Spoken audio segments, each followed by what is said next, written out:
बसे है राम, तन में बसे है राम, और मेरा सीना चीर के देख ले माँ, बैठे हैं मेरे श्री राम।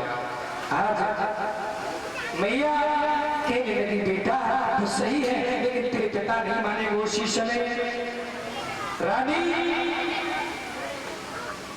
ने जहर दे दिया, मैया बेहोश होकर गिर पड़ी है। उसी समय राजा आए, देखा है अरे तू अभी मरा नहीं, मेरी रानी ने जहर दे दिया है, कटोरी वही पड़ी है, कटोरी को ले जाकर एक मंत्री बनवाया, सच मेरी रानी ने नहीं दिया है। और जैसी कटोरी उस मंत्री ने पी, उसकी राधेश्याम में बोलो भगवान की कि कोई छाया नहीं थी, कृपा नहीं थी प्रभु। आज राजा ने देखा है पहला का हाल बेहाल हो गया है, जहर में दिया नहीं बच गया।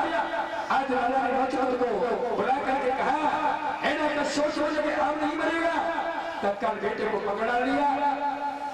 आज पहाड़ों से गिरा दिया है, फिर भी पहला का कुछ नहीं हुआ है। पहाड़ों से तो महाराज पहला आते हैं, पिताजी को राजा अरे दुश्मन तू मेरा पकड़ा गया। आज हाथी के ऊपर चढ़वा दिया है, हाथी की दाल चढ़ने लगी, पहला का कुछ नहीं हुआ है। मंत्री को एकत्र किया, कढ़ाई में तेल बढ़ा दो, और जैसे तेल को उबलवाया, कढ़ाई में तेल उबलने लगा, इसको पहला दो उसी में डाल दो, और जैसे डाल दिया आज भगवान की कृपा से आज पहला बड़े आनंद से नहा रहे हैं। और कहने लगे भैया मंत्री मुझे स्नान ऐसे कराना, बड़ा आनंद आ रहा है। मंत्री सोच में पड़ गए, आज एक खम्बा को गर्म किया है, और खम्बा को गर्म किया, इतना गर्म कर दिया कि लाल खम्बा हो गया। पैरात को बांधो, और पैरात को जैसे ले जाने लगे तो भगवान की छाया क्या हुई। आज पैरात ने देखा उस कमरे की तरफ एक चींटी का रूप धारण कर लिया भगवान ने, और चींटी बनकर दौड़ने लगे ऊपर। पैरात ने देखा जब चींटी नहीं चली, चींटी का कुछ नहीं हुआ, तो मेरा क्या होगा। जा करके खंबे की जेठ को भर लेते हैं, और जैसे खंबे की जेठ को भरा, आज पैरात का कुछ नहीं हुआ। आज हम तो पहला दुआन बच जाते हैं, आज नाम कोठे में डलवा दिया है पहला को, लेकिन पहला दुआन भी बच जाते हैं। अब क्या करें, इतने करके हार गया राजा वो अब बलशाली है। अरे लोला खड़ा खड़ा वहां पर, ये तो बड़ा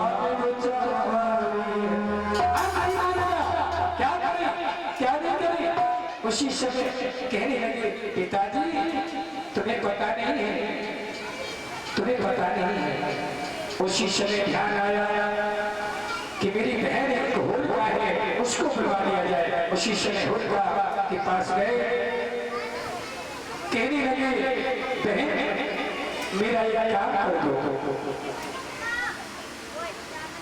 इसी बीच हमारे पास ये फरमाइश और अरदासी आई है ठाकुर जी के चरणों में। 51 रुपए परम श्रद्धेय अनुराग यादव जी इसी गांव के बसने वाले हैं, फरमाइश भेज रहे हैं हमारे पास। बराबर में होकर चले वर्षाने वाली का अनुराग भैया थोड़ा क्षमा चाहेंगे, कथा का विस्तार हो जाए, उसके बाद मैं जरूर तुम्हारी इस भजन को जरूर कहूँगा। और हमें भगवान से प्रार्थना है अनुराग भैया के घर में सुख शांति रहे, हमेशा कीर्ति बनी रहे, परमात्मा की ठाकुर जी के पर रहे, राधा रानी अमृत बरसात में रहे, यही कृपा बोले बोले बोले तो भगवान की। क्योंकि कथा में अगर भजन कहोगे तो फिर मन विचलित हो जाता है, इसलिए कथा जब तक चलती है तो कथा में कोई भजन नहीं होना चाहिए।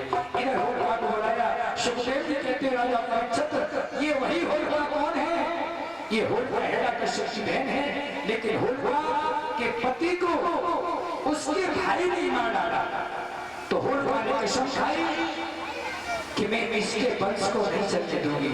वही होलिका आज बोलकर आई, क्योंकि उसके पति का नाम विद्युत है, और एक नाम महाराज और बताया है दुर्माक्ष।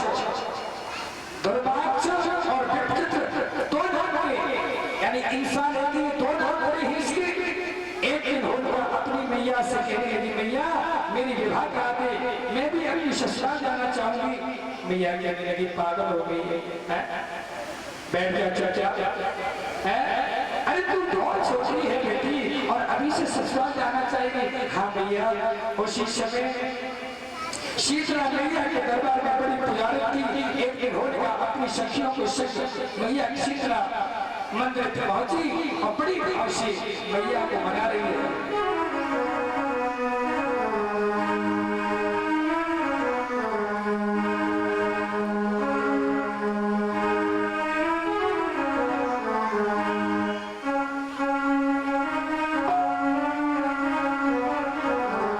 आज मैया को मनाने लगी है। होगा किस तरह से मना रही है?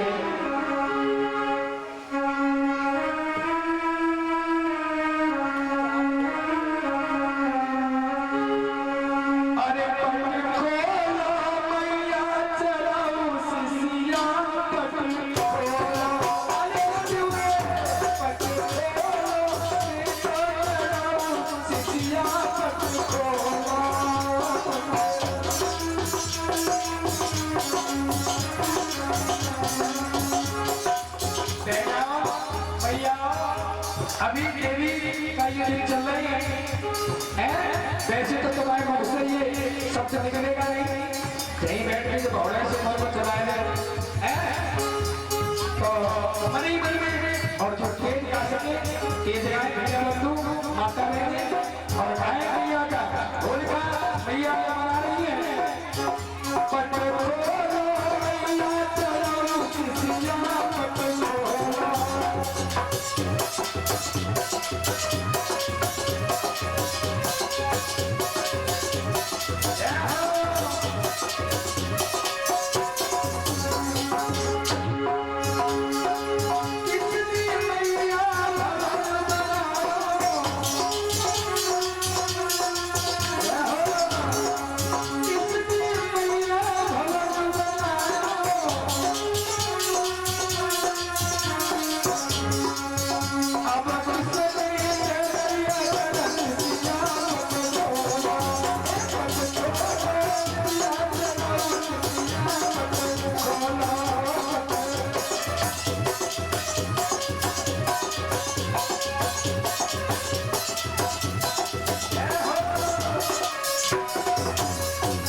अर्घ लगा रही है माँ।